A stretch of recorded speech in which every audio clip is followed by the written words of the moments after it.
Hello दोस्तों, welcome back to the channel commerce heroes classes. तो finally आज हम लोग स्टार्ट कर रहे हैं एक टॉपिक के साथ जिसका नाम है social responsibility of business and business ethics.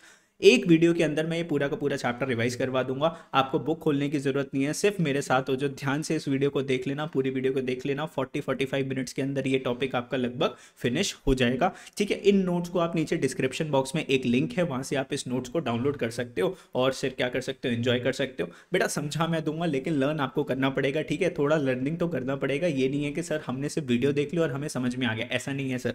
Video तो देखनी ही देखनी है और बाद में इन नोट्स को लर्न भी करना है। ठीक है, वीडियो का पर्सपेक्टिव आपको समझाना, कुछ ऐसे टेक्निकल वर्ड्स है जो मैं आपको समझाऊंगा। जैसे ही आपको वो वर्ड समझ में आ जाएंगे देन इजीली आप क्या कर सकते हो, अपना लर्निंग स्टार्ट कर सकते हो। चलो स्टार्ट करते हैं सबसे पहले टॉपिक के साथ, जैसे कि नाम है सोशल रिस्पॉन्सिबिलिटी। सोशल रिस्पॉन्सिबिलिटीज क्या होता है कि सर बिजनेस के जो ना आज की डेट में कुछ ऑब्लिगेशंस है। ऑब्लिगेशंस का मतलब है रिस्पॉन्सिबिलिटीज।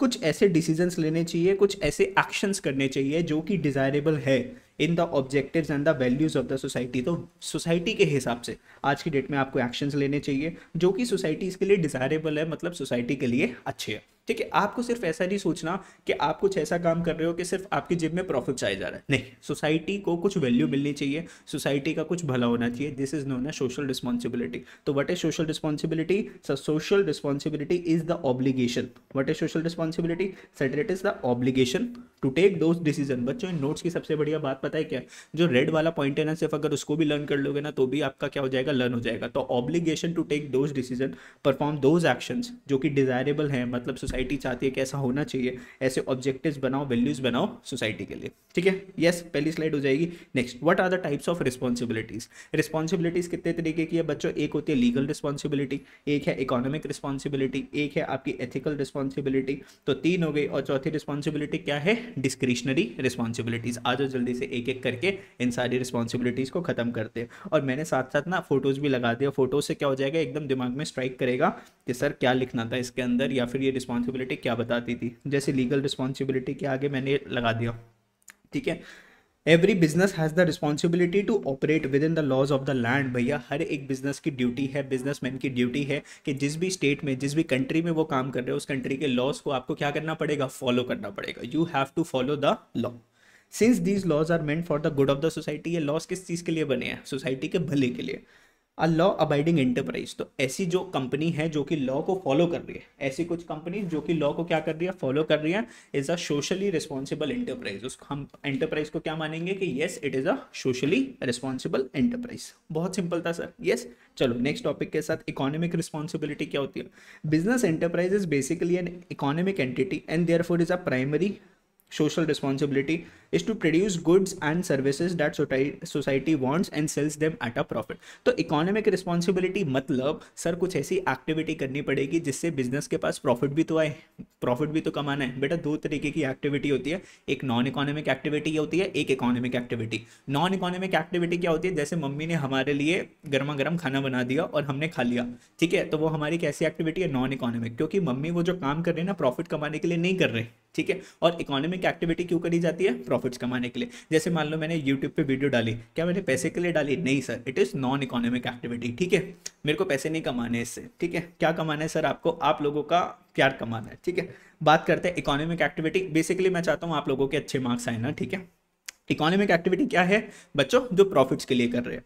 तो प्राइमरी सोशल रिस्पॉन्सिबिलिटी क्या है बिजनेस की? भैया ऐसे गुड्स बनाओ, ऐसी सर्विसेज बनाओ जो कि सोसाइटी को चाहिए और वो सेल करेगी उसको प्रॉफिट्स के ऊपर। ठीक, नेक्स्ट बच्चों, नेक्स्ट है ethical responsibility. What is ethical responsibility? Sir आपके अंदर दो तरीके के लोग होते हैं, एक अच्छा बंदा है आपके अंदर और एक बुरा बंदा है। तो हमें कैसा काम करना चाहिए? हमें अच्छे बन के रहना चाहिए हमेशा। ठीक है, जो गंदी वाली साइड है ना हमारी, वो साइड करके रखनी चाहिए। तो ethical responsibility is this includes the behaviour of the firm that is expected bye the society but not codified in law. Sir कुछ ऐसी चीजें जो कि सोसाइटी आपसे चाहती है कि आप ऐसा करो, लेकिन वो लॉ में नहीं लगी हुई। जैसे मान लो आप शादी में गए अपने मम्मी पापा के साथ, तो शादी में पापा ने आपको इंट्रोडक्शन करवाया कि देखो जी ये आपके ये रिलेटिव है, ये रिलेटिव है। तो आप या तो नमस्ते कर सकते हो या उनके पैर छू सकते हो। अब अगर आपने पैर नहीं छुए तो आपको कोई पुलिस थोड़ी ना उठा के ले जाएगी। अब भैया कोई ये लॉ के अंदर थोड़ी ना लिखा हुआ है कि जब भी आप अपने रिलेटिव से मिलो आप उनके पैर छुओ। ये तो आपका खुद के एथिकल मॉरल वैल्यूज है कि सर आपने उनके झुक के क्या छुए? पैर छुए sir.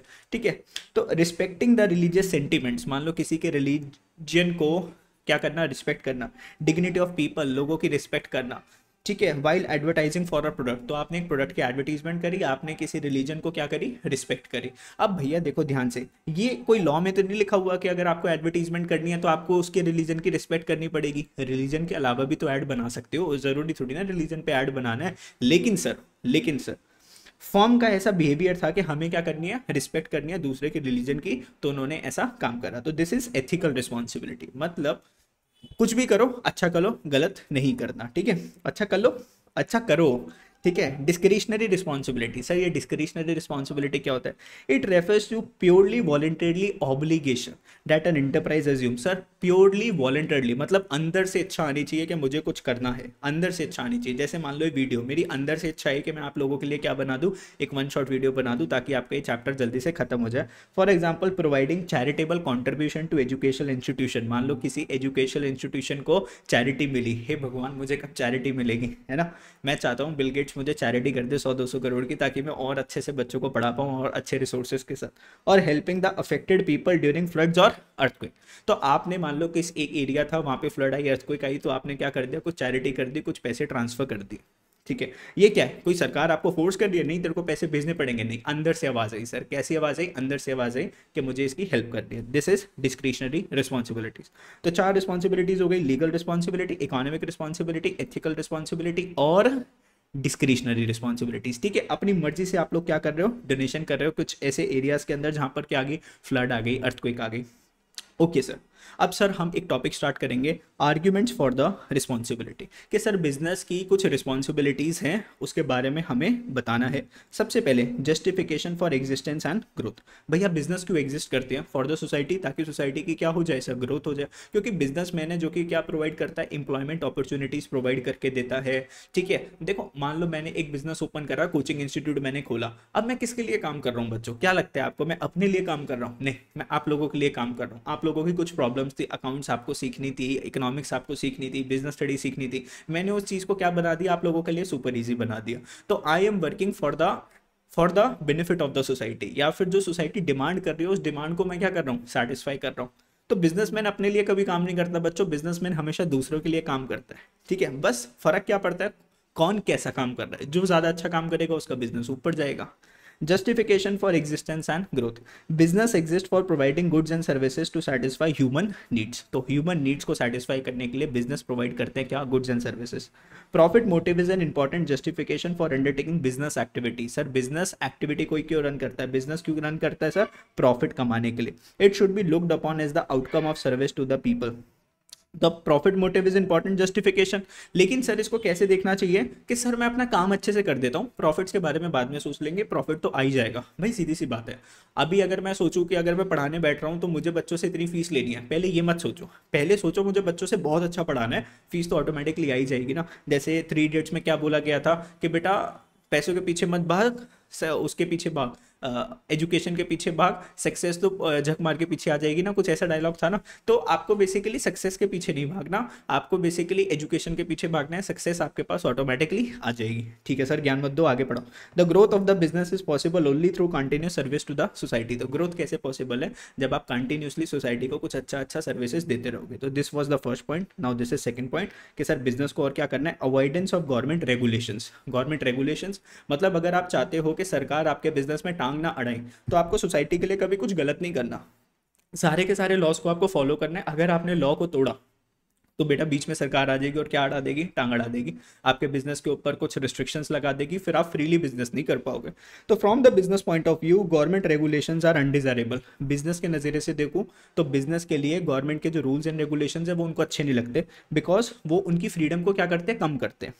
Therefore, it is believed that businessmen can avoid the problem of government regulation. Businessmen government के इंटरफेरेंस से या रेगुलेशन से दूर रह सकते हैं by voluntarily assuming social responsibilities. कैसे सर, खुद अच्छे से काम करो ना, अगर आप अच्छे से काम करोगे, टाइमली टैक्स पे करोगे, ठीक है, सरकार से अगर अपनी इनकम छुपाओगे नहीं, ब्लैक मनी नहीं रखोगे अपने पास, तो भैया क्या हो जाएगा, सरकार आपको टांग अड़ाएगी क्या, नहीं, बल्कि सरकार आपको और मोटिवेट करेगी और अच्छे से बिजनेस करो, आपको कैपिटल प्रोवाइड करके देगी, रिसोर्सेज प्रोवाइड करके देगी, ठीक है।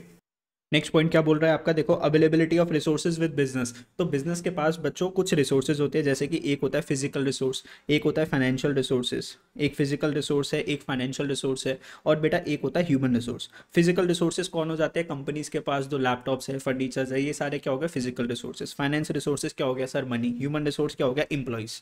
तो बिजनेस को इन सारे रिसोर्सेज को अच्छे से यूटिलाइज करना चाहिए, इन रिसोर्सेज की वेस्टेज नहीं होनी चाहिए। तो क्या लिखा हुआ है, दिस आर्ग्यूमेंट होल्ड्स दैट, ये आर्ग्यूमेंट क्या बोलती है, business institution has valuable financial and human resource. तो बिजनेस के पास फाइनेंशियल रिसोर्स पैसे होने चाहिए, ह्यूमन रिसोर्स एम्प्लॉइज होने चाहिए, which can be effectively use for solving the, बेटा इससे क्या सॉल्व होगी, सोसाइटी की प्रॉब्लम सॉल्व होगी ना। तो बिजनेसमैन क्या पैसे अपने ऊपर खर्च करता है, नहीं, बिजनेसमैन पैसे खर्च करता है एक पर्टिकुलर प्रोडक्ट के ऊपर, और वो प्रोडक्ट सोसाइटी की प्रॉब्लम्स को क्या करता है, सॉल्व करके देता है। ठीक है, yes sir. Long term interest of the firm, बेटा जब तक आपके कस्टमर्स को ये लगेगा कि आप उनके लिए अच्छा काम कर रहे हो, जब तक तो वो आपको क्या करेंगे, फेवर करेंगे। जिस दिन कस्टमर को ये पता चल गया कि ये कंपनी हमारे साथ फ्रॉड कर रही है, तो बेटा वो आपके साथ कॉर्पोरेशन नहीं करेंगे, वो आप लोगों के साथ बिजनेस नहीं करना चाहेंगे, या वो आपका प्रोडक्ट नहीं परचेज करेंगे। ठीक है, ये वाली बात समझाऊंगा मैं आपको इस वाले टॉपिक में। तो long term interest of the firm क्या लिखा हुआ है, firm can earn maximum profit in long run when it has highest goal to serve to society. अगर आपने क्या सोच रखा है कि मेरे को सोसाइटी के लिए सर्विस करनी है, सोसाइटी के लिए कुछ अच्छा काम करना है, तो आप लॉन्ग टर्म में प्रॉफिट ज़्यादा कमाओगे। बेटा शॉर्ट टर्म में हो सकता है आप उतने प्रॉफिट्स ना कमा पाओ, लेकिन लॉन्ग टर्म के अंदर लोगों को पता चलेगा कि इस बंदे की बेसिकली ऑब्जेक्टिव क्या है, ये बंदा क्या करना चाहता है, प्रॉफिट्स कमाना चाहता है कि जेन्युइनली अच्छा काम करना चाहता है। तो जेन्युइनली अच्छा काम करोगे, आपकी ग्रोथ होगी। When the increasing number of members of society feels that business enterprise is not serving it's best interest, जब कभी सोसाइटी को लगता है कि ये अच्छा काम नहीं कर रहा, they will tend to withdraw their corporation. अब लोग आपके साथ नहीं जुड़ेंगे, आपसे दूर हो जाएंगे टू द एंटरप्राइज कंसर्न। तो हम लोग को क्या चाहिए, हमारे कस्टमर्स बढ़ने चाहिए, कम होने चाहिए। सर कस्टमर्स बढ़ाने के लिए आपको ट्रस्ट गेन करना पड़ता है, कैसे, for the by the service to the society. आपको सर्व करना पड़ेगा सोसाइटी से, अच्छी वैल्यूज देनी पड़ेगी। ठीक है, yes sir. better environment for doing business, if business is to operate in a society which is full of complicated problems। मान लो मैं एक ऐसी जगह पे बिजनेस कर रहा हूँ जहाँ पे बहुत सारी प्रॉब्लम्स हैं, it may have little chances of success. बेटा मैं सक्सेस तो कर ही नहीं पाऊंगा ना। अब जैसे मान लो मैं BMW का शोरूम खोल लूँ, किसके अंदर, एक गाँव के अंदर, वहाँ पे ताऊ डेली घुस जाते हैं गाड़ी के अंदर और बोलते हैं हमें टेस्ट ड्राइव करवानी है, क्या वो खरीदेंगे, क्या मेरी गाड़ियाँ तो बड़े बड़े क्या हो जाएंगी, खराब हो जाएंगी। तो whenever you are doing the business, आपको एक प्रॉपर इन्वायरमेंट देख के वहाँ पर अपने बिजनेस स्टार्ट करना चाहिए। ठीक है, इतनी सी बात समझे नहीं समझे, yes sir. A society with fewer problems provide better environment for the firm to conduct its business। तो अगर आपके बिजनेस इन्वायरमेंट के अंदर कुछ कम प्रॉब्लम्स होती है, तो बिजनेसमैन किस में दिमाग लगा सकता है, अपने डेवलपमेंट के लिए, लोगों के साथ क्या कैसे अच्छा कर सकते हैं। ठीक है, अगर प्रॉब्लम से अगर वो लड़ता रहा, तो भैया वो अपने प्रोडक्ट को कैसे अच्छा बनाएगा ना। ये बात समझ रहे हो मेरी, नहीं समझ रहे, यस सर। मेरे को पता है आप लोगों को वीडियो अच्छी लग रही है, वीडियो अच्छी लग रही है तो क्या करना चाहिए, बोलो ना, बताने की जरूरत है क्या, वीडियो को लाइक करनी चाहिए, और अपने दोस्त जिनके भी एग्जाम्स आ रहे हैं उनके साथ ये वीडियो क्या करनी चाहिए, शेयर करनी चाहिए। बच्चों लास्ट टाइम चल रहा है, लास्ट टाइम के अंदर अब क्या कर लो, बहुत अच्छे से रिविजन्स कर लो। ठीक है, सारी की सारी रिस्पॉन्सिबिलिटी मेरी, आपको सिर्फ क्या करना है, लर्न करके देना है। चलो स्टार्ट करते हैं दूसरे टॉपिक के साथ, दूसरा टॉपिक स्टार्ट करते हैं। नेक्स्ट टॉपिक का नाम है आर्ग्यूमेंट अगेंस्ट सोशल रिस्पॉन्सिबिलिटीज। ये टॉपिक क्या बोल रहा है कि सर कुछ ऐसे है ना कि बिजनेस के ऊपर हमने कुछ दाग लगा रखे हैं। तो सर बिजनेस के ऊपर कौन से दाग लगे हुए, आर्ग्यूमेंट अगेंस्ट, कि सर ये बिजनेस जो है ना सोशल रिस्पॉन्सिबिलिटी नहीं कर रहा। ऐसे कौन कौन सी चीज़ें हैं। सबसे पहले कस्टमर्स को क्या लगता है कि ये जो बिजनेसमैन है ना महंगा महंगा प्रोडक्ट बेचते हैं, हमसे जो है ना सारी चीज़ें रिकवर कर लेते हैं। तो देखो क्या लिखा हुआ है यहाँ पर, social responsibility like pollution control are very costly, है ना। सोशल पोल्यूशन को कंट्रोल करना बहुत मुश्किल है। इसके लिए क्या चाहिए, बड़ी बड़ी मशीन्स लगानी पड़ेगी पोल्यूशन को कंट्रोल करने के लिए, ह्यूज इन्वेस्टमेंट, बहुत पैसे चाहिए, बहुत कैपिटल चाहिए। Businessman are likely to shift this burden to customers. तो कस्टमर क्या करते हैं, ये इन्वेस्टमेंट की कॉस्ट किससे रिकवर करते हैं, कस्टमर से रिकवर करते हैं, by charging high prices from the consumer instead of bearing it themselves. अब जैसे एप्पल कंपनी की बात करो, बेटा एक एप्पल का मोबाइल फोन बना के पता है कितनी कॉस्ट पड़ती है उसकी, सर कितनी कॉस्ट पड़ती है कि एप्पल का फोन सर कितने में बन जाता है बताना, सर 15,000 में बन जाता है। और 15,000 का फोन कितने में सेल होता है बच्चों, आप लोगों को बेचा जाता है 80,000 पे। तो बाकी के पैसे सर किस चीज़ के चार्ज कर रहे हैं, सर एक तो गुडविल के चार्ज कर रहा है, और दूसरा जो रिसर्च एंड डेवलपमेंट जो चल रही है ना, जो इन्वेस्टमेंट जो चल रही है हैवी मशीनरीज की, वो आप लोगों से लिए जाती है। सर जो साइंटिस्ट काम करते हैं या टेक्नोलॉजिकल इंजीनियर्स जो काम कर रहे हैं नई टेक्नोलॉजी को बनाने के लिए, उन लोगों के भी पैसे आपसे लिए जाते हैं, ठीक है। तो वही चीज़ बोल रहे हैं कि बिजनेसमैन क्या कर लेते हैं, अपना ह्यूज इन्वेस्टमेंट का बर्डन शिफ्ट कर देते हैं कस्टमर के ऊपर। कस्टमर्स को महंगा महंगा सामान खरीदना पड़ता है। Violation of profit maximisation objective, कुछ बिजनेसमैन क्या करते हैं, प्रॉफिट मैक्सिमाइजेशन के लिए कुछ चीज़ों की वायलेशन करते हैं। According to the argument business exist only for profit maximisation, बहुत लोगों को लगता है बिजनेसमैन काम ही सिर्फ किस चीज़ के लिए करते हैं, सब प्रॉफिट्स के लिए काम करते हैं। In fact business can best fulfil it social responsibility if it maximises profit through efficiency and reduce cost. पता है कुछ लोग अपना सामान को या प्रॉफिट्स को कैसे मैक्सिमाइज कर पाते हैं, सर अपनी एफिशिएंसी को बढ़ा दो ना, कैसे बढ़ा दो, अपनी एफिशिएंसी को बढ़ा दो, और सर रिड्यूस कर दो अपनी कॉस्ट। सर कॉस्ट को देखो, आपके कितना वेजेस लग रही है, कितनी लेबर लग रही है, ठीक है, पीछे से रॉ मटेरियल कितना महंगा आ रहा है, सर किसी दूसरे सप्लायर से रॉ मटेरियल लाओ जहाँ से सस्ता मिल जाता है, या फिर अपनी एफिशिएंसी को क्या कर दो, इंक्रीज कर दो। इससे आप अपनी कॉस्ट को क्या कर सकते हो, कम कर सकते हो, ठीक है। Lack of broad public support, sir public का सपोर्ट नहीं मिलता किसी बिजनेसमैन को। देखो in this argument the public generally does not like business involvement, कभी कभी कुछ ऐसी चीज़ें होती है जिसके अंदर बिजनेस की इन्वॉल्वमेंट पब्लिक नहीं चाहती। Therefore business can not operate successfully because of lack of public confidence, because public का उनके ऊपर ट्रस्ट नहीं है, कॉन्फिडेंस नहीं है, and corporation in solving social problems. तो कभी कभार पब्लिक का ट्रस्ट नहीं होता किसी कंपनीज पे। आप देखो ना, कुछ इंडिया की बहुत बड़ी बड़ी कंपनीज है, जैसे रिलायंस इंडस्ट्रीज ले लो, टाटा ग्रुप ले लो, बच्चों इनको ऊपर पब्लिक ब्लाइंड ट्रस्ट करती है। जो भी प्रोडक्ट आता है ये जो कस्टमर्स है वो खरीदते हैं। एप्पल कंपनी ले लो, जितने भी मोबाइल फोन आ रहे हैं, लैपटॉप्स आते हैं, तो लोग बागों की लाइन लग जाती है बेटा फर्स्ट डे के अंदर, कितना भी एक्सपेंसिव वो खरीदते हैं, बिकॉज पब्लिक का क्या मिलता है, सपोर्ट मिलता है। लेकिन कुछ कुछ कंपनी से सपोर्ट नहीं मिल रहा। क्यों नहीं मिल रहा, क्योंकि कंपनी ने कुछ ना कुछ तो सर पास्ट में क्या करा है, गलत कर रखा है। Lack of social skills, sir businessman सारी की सारी प्रॉब्लम्स को सॉल्व कर सकता है क्या? सर आपके दो दोस्तों के बीच में लड़ाई हो गई, सर मैं क्या उसको सॉल्व कर सकता हूँ? नहीं। All social problems can not be solved, hence business do not have the necessary understanding training to solve this problem. Sir हर बिजनेसमैन के पास थोड़ी ना सर कोई जादू की छड़ी है कि सर वो क्या कर देगा, सारी प्रॉब्लम्स को दूर कर देगा। कुछ प्रॉब्लम्स हम सॉल्व कर पाएंगे, कुछ सॉल्व नहीं कर पाएंगे। जैसे मान लो आप लोगों की जो कॉमर्स की प्रॉब्लम है वो हम लोग सॉल्व कर देंगे, लेकिन आपकी साइंस की प्रॉब्लम तो सॉल्व नहीं कर पाएंगे। According to this argument social problem should be solve by other specialised agency. Sir वो प्रॉब्लम को सॉल्व करने के लिए कोई दूसरी एजेंसी का, आपको स्पेशलाइज्ड एजेंसी जो कि उस प्रॉब्लम के लिए बनी है, उसका सहारा लेना पड़ेगा। हर काम, हर प्रॉब्लम हर बिजनेसमैन सॉल्व नहीं कर सकता। वाह सर, हर काम हर बिजनेसमैन सॉल्व नहीं कर सकता, हर प्रॉब्लम को सॉल्व नहीं कर सकता, ठीक है सर। हर किसी की अपनी लिमिटेशन है भैया। अब मेरे को सिर्फ किसके बारे में नॉलेज है, सर कॉमर्स के बारे में नॉलेज है, तो आपकी जो कॉमर्स की प्रॉब्लम है वो मैं रिजॉल्व कर सकता हूँ, बाकी कोई दूसरी प्रॉब्लम थोड़ी ना रिजॉल्व कर सकता हूँ, ठीक है। तो ये वाला टॉपिक आपका खत्म हुआ कि what are the arguments against the social responsibility, के बिजनेसमैन कौन सी चीज़ अच्छे से नहीं कर पाते और बिजनेसमैन कौन सी चीज़ अच्छी कर देते हैं, उसकी आर्ग्यूमेंट्स थी, ठीक है सर। आगे चलते हैं। नेक्स्ट हमारे टॉपिक का नाम है social responsibilities towards different interest group. मतलब बिजनेसमैन को किन किन लोगों का ख्याल रखना है? सर बिजनेसमैन को अपने शेयर होल्डर्स का, अपने ओनर्स का ख्याल रखना पड़ेगा। यस, शेयर होल्डर्स का, जिसने भी आपकी कंपनी के शेयर्स परचेज कर रखे, आप उसका ख्याल रखोगे। यस सर, बिकॉज उसने ट्रस्ट करके आपको कंपनी में क्या दिए, कैपिटल दिया बिजनेस को रन करने के लिए, तो आपको उस बंदे का ख्याल रखना पड़ेगा। तो क्या लिखा हुआ है देखो ध्यान से, it provides a fair return to the shareholders और ओनर्स ऑन देयर कैपिटल। भैया जब भी कोई शेयर होल्डर बिजनेस में पैसे लगाता है, जैसे मान लो मैंने रिलायंस इंडस्ट्रीज में पैसे लगा रखे हैं, तो क्यों लगाए हैं पैसे? क्योंकि मुझे उसके ऊपर अच्छा खासा क्या चाहिए, रिटर्न चाहिए। It ensures the safety of such investment, मुझे अपनी इन्वेस्टमेंट की ना सेफ्टी चाहिए। हे मुकेश अंबानी ऐसे मत करना कि आप किसी दिन मेरे पैसे लेके उड़ जाओ और मेरे को मेरे पैसे ना मिले, ऐसे मत करना। मुझे क्या चाहिए, सेफ्टी चाहिए अपने पैसे की, और अपने पैसे के ऊपर क्या चाहिए भैया, रिटर्न चाहिए, ठीक है। मैं आपके ऊपर ट्रस्ट करता हूँ, ट्रस्ट को मत तोड़ना, ठीक है सर, हम आप पे ट्रस्ट करते हैं, thank you. It also provides the shareholders with regular, accurate and full information about its working. तो it also provides the shareholders with regular, accurate information. तो जब भी कोई आप पे ट्रस्ट करके अपने बिजनेस के पैसे लगाता है, तो आपको उसको रेगुलर बेसिस के ऊपर करेक्ट इन्फॉर्मेशन देनी चाहिए कि सर हमारा बिजनेस कैसे चल रहा है, आपके पैसे कल को कितना रिटर्न दे सकते हैं, ठीक है। सब बताना पड़ेगा।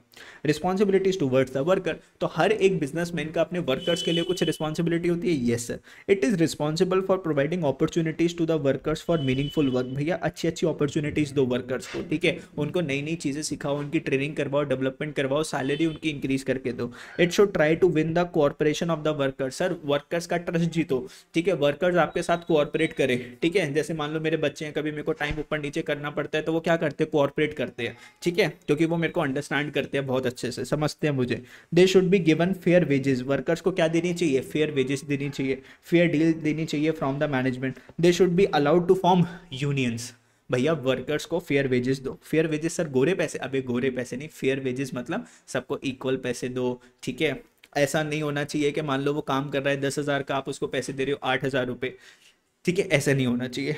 Fair deal from the management. They should be allowed to form unions. Unions का मतलब क्या होता है सर, वो होता है ना कि जैसे वर्कर्स, जैसे मान लो एक मारुति एक कंपनी है, उसके अंदर थाउजेंड्स ऑफ वर्कर्स काम करते हैं, तो बेटा वो अपनी क्या बनाते हैं, यूनियन बनाते हैं, और एक यूनियन का कौन होता है, लीडर होता है, जो कि उन वर्कर्स के बिहाफ पर क्या करता है, मैनेजमेंट से बात करता है और उन वर्कर्स की भलाई के लिए डिसीजंस लेता है मैनेजमेंट के साथ मिलके, तो ये यूनियन बनाने देना चाहिए। Responsibilities towards the government, sir हमारी रिस्पॉन्सिबिलिटी गवर्नमेंट के लिए क्या है, मतलब हमें मोदी जी को टाइम से क्या देने चाहिए, टैक्सेस देने चाहिए सबसे पहली बार, और टैक्सेस झूठे मूठे देने चाहिए कि असली में जो कमाया है उतने टैक्सेस देने चाहिए, सर असली में जो कमाया है वो बताना चाहिए। बेटा ब्लैक मनी पता है क्या होती है, black money is the money जिसके ऊपर आपने टैक्स नहीं पे करा।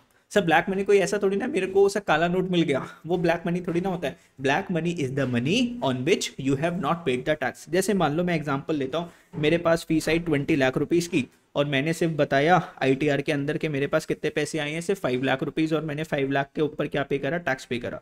बेटा 5 लाख के ऊपर मैंने टैक्स पे करा, तो ये मेरा क्या है, ये मेरा क्या है, वाइट मनी। और जो 15 लाख जो बचा ना बाकी का, बच्चों 20 लाख कमाए, 5 लाख की इनकम के ऊपर टैक्स पे कर दिया, 15 लाख की इनकम पे टैक्स नहीं पे करा, तो बेटा ये क्या है, black money. 15 lakh is the black money जिसके ऊपर टैक्स पे नहीं करा गया। Responsibilities towards the government and the community, तो गवर्नमेंट के लिए और अपनी कम्युनिटी के लिए क्या करना है, it must respect the laws of the country and pay taxes regularly honestly. Country, जिस कंट्री में बिजनेस कर रहे हो उसका लॉ का ख्याल रखना और रेगुलरली टैक्सेस पे करना है honestly. It must also develop a proper image in the society through continuous interaction with various group of the people. Sir अपनी इमेज कैसी होनी चाहिए, बहुत अच्छी होनी चाहिए। रेगुलरली क्या होना चाहिए, अपने कस्टमर्स के साथ इंटरेक्शन। उनसे पूछो कि सर आपको मेरा प्रोडक्ट कैसा लग रहा है, प्रोडक्ट के अंदर कुछ कमी पेशी तो नहीं है, कुछ है तो सर बता दो, ताकि फीडबैक से कुछ सीखने को मौका मिलता है। It must protect the natural environment and should avoid, क्या अवॉइड करना चाहिए आपको sir, bad effluent smoking chimneys. तो ऐसा नहीं करना चाहिए ना कि आपके भैया ऐसा कि स्मोक निकल रही है सर बिजनेस से, या धुआं धुआं कर दिया आपने, एयर पोल्यूशन बहुत ज़्यादा कर दिया। एयर पोल्यूशन कर रहे हो तो क्या करना पड़ेगा, एयर को प्यूरीफायर का प्लांट लगाना पड़ेगा। Sir last but not the least, सबसे पहले आपको किसके लिए काम करना पड़ेगा, कंज्यूमर्स के लिए। Supply of right quality and quantity of goods, sir आपकी क्वांटिटी भी अच्छी होनी चाहिए, क्वालिटी भी अच्छी होनी चाहिए। अब तुम सब कुछ बिजनेसमैन से ही ले लो, मतलब कस्टमर कुछ नहीं करेंगे। अब अगर मैंने तुम्हें बोला कि लाइक कर दो, दोस्तों के साथ वीडियो को शेयर कर लो, तुम लोग तो नहीं कर रहे, है ना। मैंने तो अच्छी सी वीडियो बना के दी, अच्छे से नोट्स बना के दिए, सब कुछ बिजनेसमैन से मांगते रहे, तो यार क्या करे बिजनेसमैन बेचारा। चलो जी, तो राइट क्वालिटी और अच्छी क्वांटिटी के गुड्स एंड सर्विसेज देनी है किसको, कंज्यूमर्स को, एट रीजनेबल प्राइसेस। भैया कम प्राइस के अंदर ज्यादा क्वांटिटी अच्छी क्वालिटी कैसे दे दें। Constitutes the responsibility of enterprise towards its customers, तो कस्टमर्स को ये सब चीजें चाहिए, अच्छी क्वालिटी, अच्छी क्वांटिटी, अच्छे प्राइजेस, सुन रहे हैं हम लोग customers. They must provide full information about the product, अच्छा इन्फॉर्मेशन भी सारी दो प्रोडक्ट के बारे में, है ना। They must take proper precautions about adulteration, adulteration का मतलब होता है मिलावट।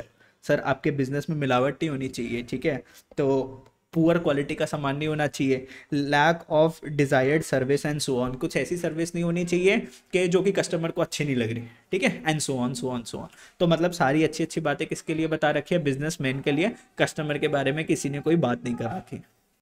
नेक्स्ट बात करते हैं नेक्स्ट टॉपिक का नाम, जिसका नाम है business ethics. Business ethics, business ethics, ethics का नाम मतलब क्या होता है सर, मॉरल्स। एथिक्स का मतलब क्या होता है सर, मॉरल्स, आपके वैल्यूज, एथिक्स। तो the word ethics is derive from the Greek word, भैया ग्रीक वर्ड है एथिक्स विच मीन्स नॉर्म्स। इसका मतलब क्या होता है, norms, ideals, values, character prevailing in the group of the society. ठीक है, जैसे आप लोगों की एथिक्स, आप लोग मेरे पास आते हो कितने अच्छे से मेरे को क्या बोलते हो, good evening sir, good evening sir, जाते हुए बाय सर, बाय सर। ये क्या है, आपके अच्छे मॉरल वैल्यूज है ना। कुछ कुछ बच्चे आते हैं ऐसे गुस्से में घुसते हैं क्लास के अंदर, गुस्से में छोड़ के चले जाते हैं, ऐसा थोड़ी ना होता है।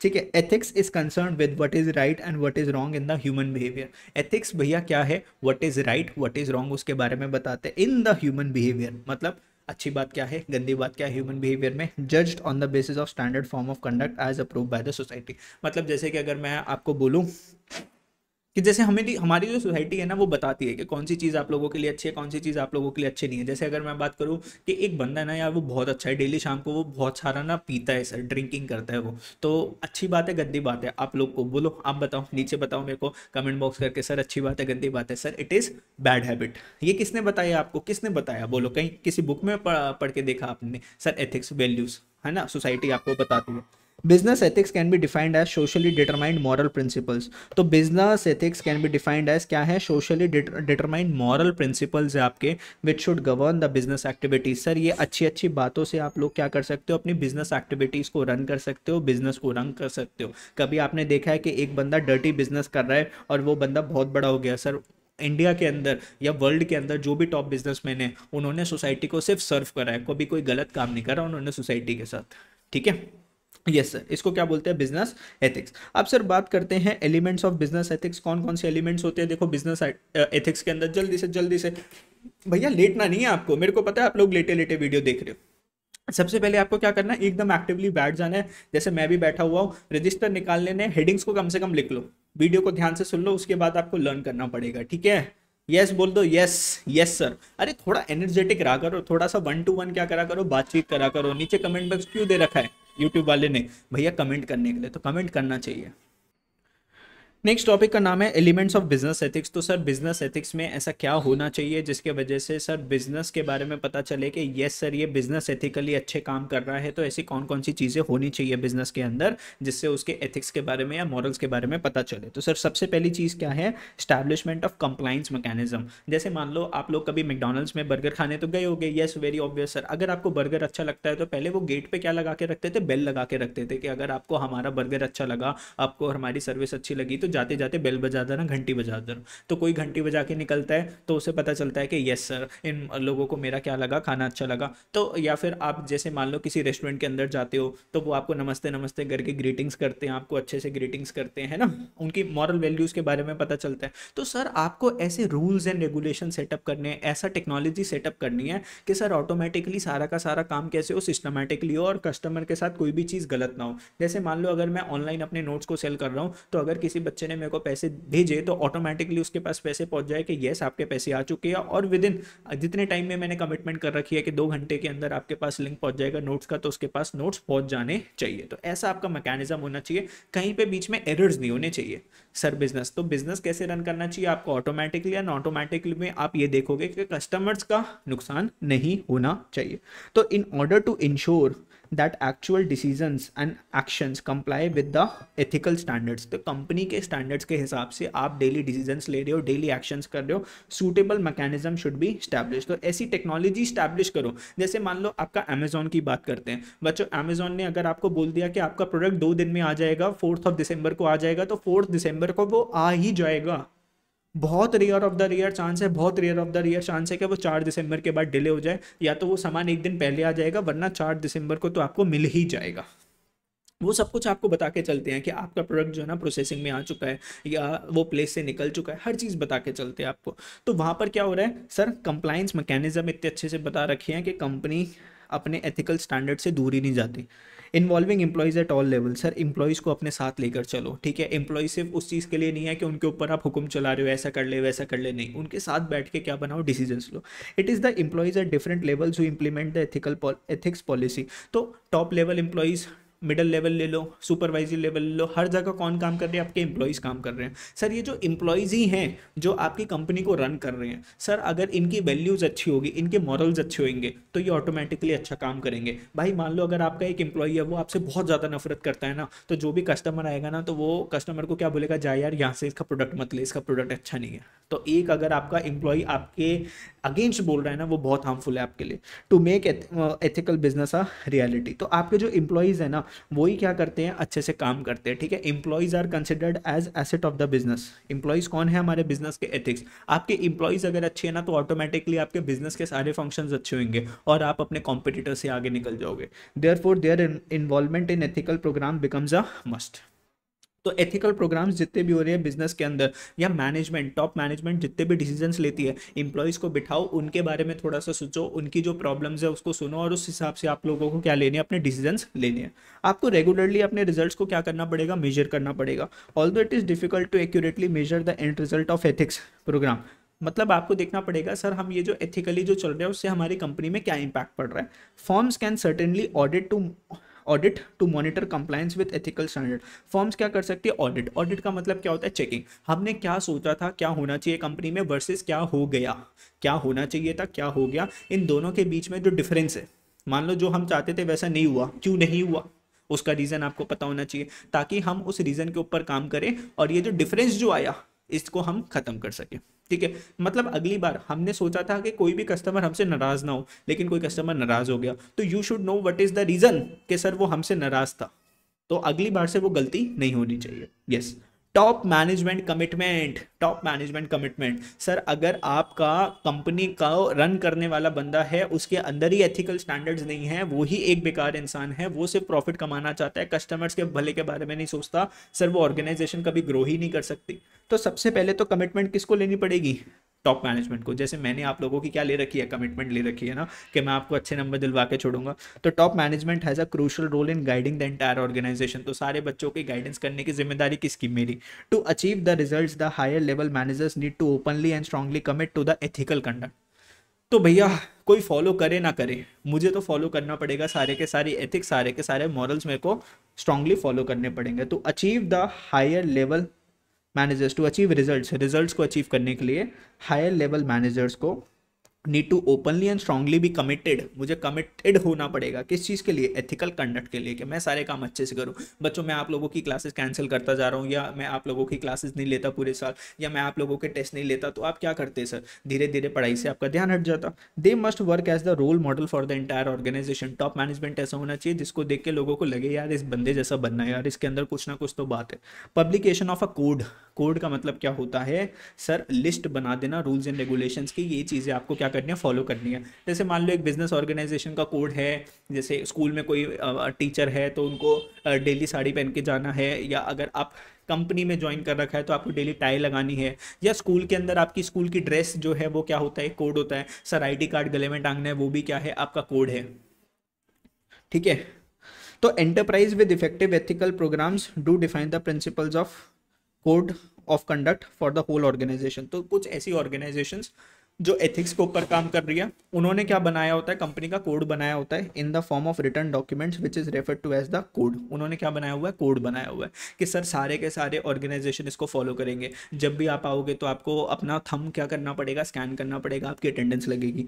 Code cover areas such as fundamental honesty होनी चाहिए, प्रोडक्ट की सेफ्टी होनी चाहिए, क्वालिटी होनी चाहिए प्रोडक्ट में, कॉन्फ्लिक्ट ऑफ इंटरेस्ट नहीं होना चाहिए, एम्प्लॉयमेंट की प्रैक्टिसेस अच्छी होनी चाहिए, फाइनेंशियल रिपोर्टिंग होनी चाहिए कि बिजनेस में प्रॉफिट चल रहे हैं, लॉसेस चल रहे हैं, एम्प्लॉइज प्रैक्टिसेस मतलब एम्प्लॉइज डेली जो काम जो कर रहे हैं वो ठीक से कर रहे हैं, कस्टमर्स के साथ सर तेज़ आवाज़ में बात नहीं कर रहे, या कस्टमर्स के प्रॉब्लम्स को क्या कर रहे हैं फटाफट से रिजॉल्व करके दे रहे हैं। तो this is the publication of the code. तो बच्चों ये जो इंपॉर्टेंट चीज़ें थी आपका बिजनेस एथिक्स का, ये खत्म हो गया। अब बस हमारा एक लास्ट टॉपिक बचा है जिसका नाम है बिजनेस एंड एनवायरमेंटल प्रोटेक्शन। इसके अंदर हम क्या सीखेंगे, बहुत इजी सा टॉपिक है, land pollution, air pollution, water pollution and noise pollution के बारे में। Sir need for pollution control, pollution को क्यों कंट्रोल करना पड़ेगा सर, और steps taken by business for environmental protection. अब इसको मैं जो है ना थोड़ा जल्दी से करवा देता हूँ बिकॉज बहुत सिंपल है। Protection of environment is a serious issue. Sir आज की डेट में एनवायरनमेंट को प्रोटेक्ट करना, आप देख रहे हो ना AQI कितना ज़्यादा बढ़ता जा रहा है, एयर क्वालिटी इंडेक्स।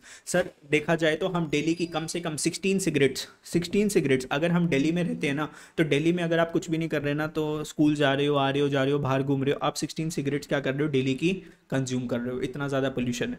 तो protection of environment is a serious issue that confronts managers and decision makers. The environment is defined as totality of man surroundings both natural and man environment. Sir मतलब आपका जो business environment है ना, जो अंदर आपका office है वो भी आपका एनवायरनमेंट है, और आपके ऑफिस के बाहर जो दुनिया है वो भी आपका एनवायरनमेंट है। मतलब you have to take decision for internal environment also, for external environment also. अपने लिए भी सोचो, कंपनी के ऑर्गेनाइजेशन के बारे में भी, जैसे मान लो अपने ऑफिस को हम कैसे साफ सुथरा रखते हैं, तो वैसे ही बाहर एक्सटर्नल एनवायरनमेंट को भी क्या रखना है, साफ सुथरा रखना है। ऐसा नहीं होना चाहिए कि हमारी जो अर्थ है ना, यहाँ पर देखो ऐसे धुआं उठ रहा है अर्थ पे से, है ना, लेकिन हमने ऐसा कर दिया है। सर क्या करें। पोल्यूशन की बात करते हैं, किसकी बात करते हैं, पोल्यूशन। क्या डेफिनेशन है, injection of harmful substances. Sir harmful substances हमने छोड़ दिए, कहाँ पे छोड़ दिए सर, इन्वायरमेंट में। मेनली बिकॉज ऑफ इंडस्ट्री का सामान बनाने के लिए, इंडस्ट्रियल प्रोडक्शन करने के लिए सर मशीनों से धुआं उठा। Pollution has harmful effect for both human life, humans के लिए भी हार्मफुल है एंड बाकी और एनिमल्स के लिए भी क्या है, हार्मफुल है। चलो अब ज़्यादा डिस्कस नहीं कर रहा, ईजी सी बात है। कॉजेज ऑफ पोल्यूशन, सर सबसे पहला क्या होता है, लैंड पोल्यूशन होता है। क्या होता है sir land pollution, toxic waste on land causes land pollution. Sir waste चीज़ें डाल दी सर लैंड पे, प्लास्टिक की बॉटल्स डाल दी सर, टॉफी चॉकलेट्स के रैपर्स डाल दिए। It damages the quality of land making it unfit for, ना तो इस पर आप फार्मिंग कर सकते, ना इसके ऊपर प्लांटेशन कर सकते, ठीक है। ऑल लैंड पोल्यूशन कैसे हो सकती है, मान लो हमारे जो फार्मर्स है ना, फार्मर्स, अब देखो बच्चों पोल्यूशन पॉपुलेशन बढ़ती जा रही है, और पॉपुलेशन को क्या चाहिए, फूड चाहिए कंजम्पशन के लिए। तो फार्मर्स भी क्या कर रहे हैं, लैंड के ऊपर इतने सारे फर्टिलाइजर्स पेस्टिसाइड्स डालते जा रहे हैं, जिसके वजह से लैंड की क्वालिटी भी खत्म होती जा रही है। ना तो उस पर एग्रीकल्चर हो सकता, ना उस पर प्लांटेशन हो सकती थी। बेसिकली ये क्या बन चुका है, बैरन लैंड बन चुका है। कैसी लैंड बन चुकी है सर, बैरन लैंड, जिसके ऊपर आप कुछ भी नहीं कर सकते। It is a big problem to restore the quality of land. एक बार लैंड की क्वालिटी खराब हो गई ना, दोबारा से लैंड की क्वालिटी सुधार नहीं सकते। बात करते किसकी, एयर पोल्यूशन की।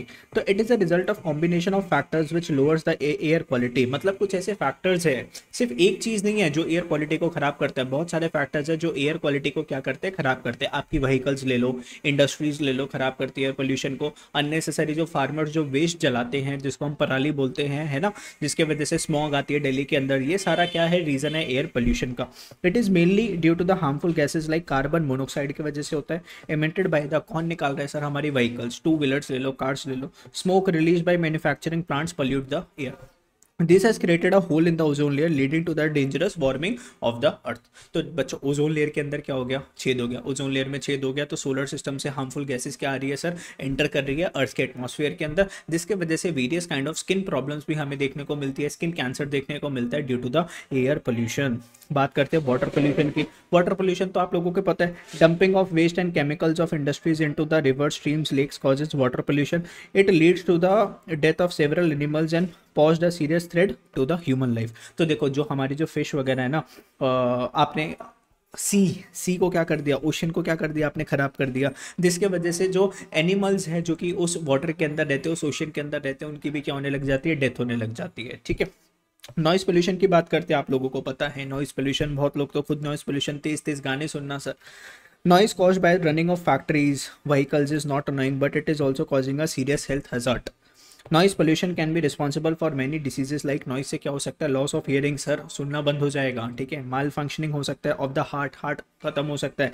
मेंटल डिसऑर्डर हो सकता है, सर इतना ज़्यादा आप कानों में लीड लगा के सुनते रहते हो, देखते रहते हो, सारी चीज़ें कंटेंट देखते रहते हो, बच्चों मेंटल डिसऑर्डर हो सकता है, माल फंक्शनिंग हो सकती है, हार्ट अटैक भी आ सकता है बिकॉज ऑफ दिस ईयर्स, जिसमें आप इतना अननेसेसरी चीज़ें सुनते रहते हो। काम की चीज़ें देख रहे हो, no problem. Need for pollution control, pollution को क्यों कंट्रोल करना है, सब पोल्यूशन कंट्रोल करके होती है कॉस्ट सेविंग्स, सब चीज़ें सस्ती मिलती है। Reduction of health hazards, health hazards मतलब लोगों की हेल्थ क्या हो जाएगी, अच्छी हो जाएगी। इंप्रूव पब्लिक इमेज, जो भी कंपनी काम करती है इसके ऊपर, इन्वायरमेंट को, पोल्यूशन को कम करने के लिए, ठीक है, वो उसकी अच्छी इमेज बनती है ना, किसके आगे, कस्टमर्स के आगे, उनको पता चलता है यार कंपनी क्या कर रही है, सोसाइटी के लिए अच्छा कर रही है। Effective pollution control program is needed to save cost of operating the business. तो बिजनेस के ऑपरेशंस की कॉस्ट कम हो जाएगी अगर आप पॉपुलेशन कह रहा हूँ, पोल्यूशन को कंट्रोल करोगे। तो आपको कुछ ऐसे प्रोग्राम्स बनाने हैं जिसकी वजह से आपने जो सराउंडिंग्स के अंदर जो पोल्यूशन करी है ना, उसको आपको कंट्रोल करना है। Cost of waste disposal and cost of eliminating the plant, such cost can be saved through population control measures. तो क्लीन करना है प्लांट्स को या फिर वेस्ट को डिस्पोज ऑफ करना है, तो वेस्ट होनी ना दो ना, ऐसा काम करो कि वेस्ट हो ही ना, वेस्ट होगा नहीं तो उसको साफ करने के लिए सर पैसे भी नहीं खर्च होंगे। Reduction of health hazards, there is increasing evidence that many diseases like cancer, heart attacks, lung diseases are caused by pollutants in the environment.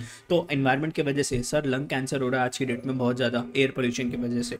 Pollution control measures can also be supportive of a healthy life on the earth. तो इन सब वजह से जो है ना, अर्थ एक healthy environment बन जाएगा रहने के लिए।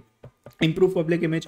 A firm policies and practices for controlling waste will increasingly influence people attitude towards its work. मतलब अगर कंपनी ऐसा काम करेगी ना तो वेस्ट जनरेट हो रहा और पोल्यूशन नहीं हो रहा, तो उसके वजह से क्या होगा सर, कंपनी की इमेज इंक्रीज होती है। Firm that promotes the cause for environment will be able to enjoy a good reputation and will be perceived as a socially responsible enterprise. लोगों को लगेगा यार ये कंपनी कितनी अच्छी है, लोगों के हेल्थ के बारे में सोच रही है, अगर इसने कोई पोल्यूशन करा है तो उसको कंट्रोल ठीक करके भी दे रही है। Reduce risk of liability. देखो, it is possible that enterprises held liable to pay compensation to people affected by toxicity of gases. मान लो आपकी वजह से, आपकी इंडस्ट्री की वजह से एटमॉस्फेयर में कुछ ऐसी गैस लीक हो गई जिसकी वजह से लोगों को प्रॉब्लम हो गई सर, हॉस्पिटलाइजेशन हो गया, तो आपको उनको क्या देनी पड़ेगी, कंपनसेशन देनी पड़ेगी, पैसे देने पड़ेंगे, सरकार आपके ऊपर पेनल्टी लगाएगी वो अलग से। बेटा अगर आप ये पोल्यूशन को होने नहीं देते तो एक तो आपकी पेनल्टी बच जाती, सरकार को आपको पेनल्टी नहीं देनी पड़ती, और इन लोगों का जो हॉस्पिटलाइजेशन एक्सपेंसेस आपको जो पे करना पड़ा ये भी नहीं पे करना पड़ेगा। Therefore it is sound business policy to install pollution control devices in the premises to reduce the risk of liability. Sir future की लाइबिलिटी से बचने के लिए आज कुछ ऐसा काम करो जिसके वजह से आपकी क्या हो जाए, जिसकी वजह से आपकी क्या हो जाए सर, ये फ्यूचर की लाइबिलिटी कम हो जाए। तो आज कुछ ऐसे इंस्ट्रूमेंट्स लगा दो जिसके वजह से फ्यूचर ये लॉसेज आपको ना हो। Other social benefits, pollution control results in many other benefits like, अगर ज़्यादा पोल्यूशन नहीं होगा तो क्लियर विजिबिलिटी होती है, दूर का आप अच्छे से देख पाते हो। क्लीनर बिल्डिंग साफ सुथरी होती है, ज़्यादा डस्ट वगैरह नहीं होता। अभी आपने डस्टिंग करी, मिट्टी के पार्टिकल्स दोबारा से आ जाते हैं, डस्ट पार्टिकल्स दोबारा से एंटर करते हैं, बेटर क्वालिटी ऑफ लाइफ हो जाएगी। Availability of natural product in the purer form. Sir अगर आप ज़्यादा पेस्टिसाइड्स, इंसेक्टिसाइड्स ज़्यादा यूज़ नहीं करोगे वेजिटेबल्स को ग्रो करने के लिए, तो आपको जो प्रोडक्ट जो मिलेगा वेजिटेबल्स, फ्रूट्स, वो किस फॉर्म में होगी, प्योरर फॉर्म में होगी। ठीक है, यस, इतनी सी बात समझ में आती है। Steps taken by the business for environmental protection. Sir ये बिजनेसमैन कौन से स्टेप्स लेते हैं एनवायरमेंट को कंट्रोल करने के लिए। Now this is the last topic of the chapter बस बच्चों अपनी आंखें सांसें ले रहा है, और मैं ये मान के चल रहा हूँ कि आप लोगों को ये वीडियो अच्छी लग रही है, और अब तक आपने वीडियो को लाइक कर दिया होगा। जो लोग एंड तक पहुंच गए ना वीडियो के अंदर, सबसे पहले तो congratulation, you are amongst the 1% of the student जो कि अपनी पढ़ाई को सीरियसली लेते हो। Yes, you are the best. आप लोग अच्छे हो जो एंड तक एकदम 35-40 मिनट्स की वीडियोस को आपने देखा है। अब देखो, steps taken by business for environmental protection, कौन कौन से स्टेप्स लेते हैं, स्टार्ट करते हैं। तो first step is a definite commitment by the top management. Sir आपकी जो कंपनी के जो टॉप मैनेजमेंट की लोग हैं उनकी क्या लगेगी, कमिटमेंट। वो क्या असली मुस्लिम में क्या सचमुच में वो लोग एनवायरनमेंट की प्रोटेक्शन चाहते हैं या नहीं चाहते। देखो कुछ कंपनीज होती है ना, वो क्या करते हैं, एनवायरनमेंट को पॉल्यूट करते हैं, उसको नहीं करेंगे हम लोग, क्योंकि बेटा उसको क्लीनिंग में क्या लगता है, कॉस्ट लगती है, पैसे लगते हैं सर, इंस्ट्रूमेंट्स लगाने पड़ते हैं, और वो लोग इन चीज़ों से बचते हैं। ऐसा वर्क कल्चर बनाओ जो कि एनवायरमेंटल प्रोटेक्शन में और पोल्यूशन कंट्रोल में क्या करे, पार्टिसिपेशन करे। अपने इंप्लॉयज़ को भी बोलो कि भाई आपको एनवायरनमेंट को पॉल्यूट नहीं करना, ऐसे मेजर्स लगाओ जिससे नेचर को कम से कम हार्म हो। सस्टेनेबल डेवलपमेंट करनी है, क्या करनी है, सस्टेनेबल डेवलपमेंट। बचपन में पढ़ा था आपने वाला word. Ensuring the commitment to environmental protection is shared throughout the environment. तो आपकी ये जो है ना commitment to protect the environment, ये आप सारे लोगों में क्या कर दो, शेयर कर दो कि सर हमें एनवायरमेंट को क्या करना है, प्रोटेक्ट करना है, एनवायरमेंट को हमें हार्म नहीं पहुंचाना। This should be shared among the enterprise. तो सारे इंप्लॉइज ये करेंगे। Developing the policies and programs for purchasing good quality raw material. Sir अच्छी क्वालिटी का रॉ मटेरियल परचेज करो ना। Employing superior technology using techniques of disposal. Sir अच्छी technology use करो ताकि वेस्टेज कम से कम हो रिसोर्सेज की। रिसोर्सेज कैसे हैं, लिमिटेड है, ठीक है, और उनके ऑल्टरनेटिव यूजेस है। चैप्टर 1 में पढ़ा था हमने माइक्रो इकोनॉमिक्स के अंदर, रिसोर्सेज की वेस्टेज नहीं करनी। And developing employ skills for the purpose of pollution control. Employees की स्किल्स को डेवलप करना है ताकि वो लोग पोल्यूशन ना करे, पोल्यूशन को कंट्रोल करे। Complying with the laws and regulations enacted by the government for pollution control. तो लॉज एंड रेगुलेशंस को फॉलो करना पड़ेगा सरकार ने। जैसे गवर्नमेंट आपको क्या बोलती है कि आपको अपने 2 व्हीलर्स की 3 मंथ्स के अंदर क्या करवाना चाहिए, पोल्यूशन चेक करवाना चाहिए, और जितनी भी कार्स है उनका 1 ईयर के अंदर पोल्यूशन क्या करता है, एक्सपायर करता है, तो वो आपको चेक करवाना चाहिए। आप देख लेना बहुत से लोग होंगे जो अपने व्हीकल्स का पोल्यूशन को चेक नहीं करवाते, गवर्नमेंट के पास उनका रजिस्ट्रेशन नहीं करवाते पोल्यूशन की। Participation in government programs, government के प्रोग्राम्स में पार्टिसिपेट करो। To management of the hazardous substances, clearing up of the polluted rivers. सरकार पोल्यूशन रिवर्स को क्या करती है, क्लीन करके देती है। तो उन कंपनीज को पार्टिसिपेट पार्टिसिपेट करना चाहिए, हेल्प करना चाहिए गवर्नमेंट का। Plantation of trees and checking deforestation. देखो भैया डिफॉरेस्टेशन क्या होता है ना, कटिंग ऑफ ट्रीज, ट्रीज को आप खत्म कर रहे हो फॉर अपने पर्पस के लिए, ट्रीज खत्म हो जाएंगे, उन पे रहने वाली स्पीशीज ऑटोमेटिकली खत्म हो जाएंगे, आपने उनका घर ले लिया, ठीक है। और जो ट्रीज अगर खत्म हो गए तो ऑक्सीजन खत्म हो जाएगी, है ना। तो बच्चों ये वाला चैप्टर जितना देखो, एक तो आप मार्क्स के लिए पढ़ते हो, प्लस आपको देखना चाहिए कि सर कुछ ना कुछ सोशल रिस्पॉन्सिबिलिटी आपकी तरफ से भी आनी चाहिए। तो what is the social responsibility? Social responsibility मतलब कुछ अच्छा करना सोसाइटी के लिए। कैसे अच्छा कर सकते हो? वीडियो को शेयर करके, ठीक है। ये वाला चैप्टर मैंने आपका 45-50 मिनट्स के अंदर लगभग क्या करवा दिया, रिवाइज करवा दिया। दूसरी भी वीडियोस आने वाले इस चैनल के ऊपर, चैनल को सब्सक्राइब कर देना, ठीक है, ताकि आपका रिवीजन हो जाए, बिजनेस स्टडीज बहुत अच्छे से तैयार हो जाए। और इन नोट्स को नीचे डिस्क्रिप्शन बॉक्स पे आप क्या कर सकते हो, डाउनलोड कर सकते हो। बाय बाय दोस्तों, thank you for watching the video. Bye bye bye bye.